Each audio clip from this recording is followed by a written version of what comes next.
And I'm sorry, but if you say you're for the troops, if you say you support the troops, then you wouldn't allow something like that to happen. Prime example is when I was in Iraq in 2011. In 2010, Obama had said that all combat operations had ceased. There were no more combat troops in Iraq. They were pulling all the combat troops out. Well, I was a forward observer, which is artillery, and I was out in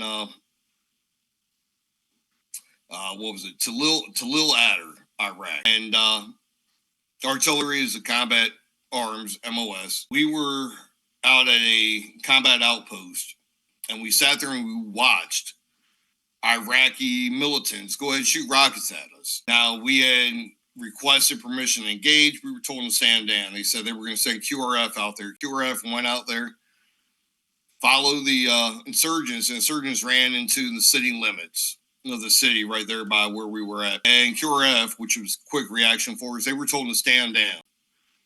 And the reason why is because if they would have engaged with them or taken them within the city limits, there were too many eyes on them.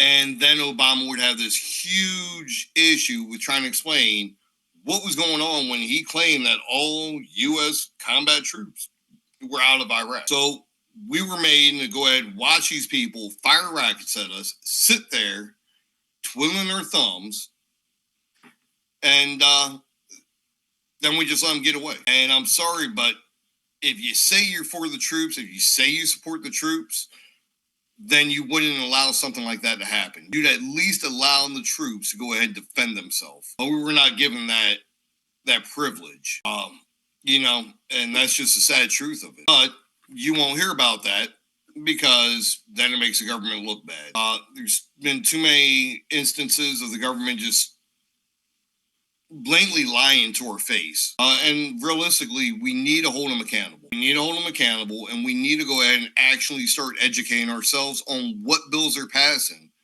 the language in the bills. And if they're not doing what we want them to do, we need to go ahead and actually take our government back and vote them out and vote people in that are going to do what they actually say.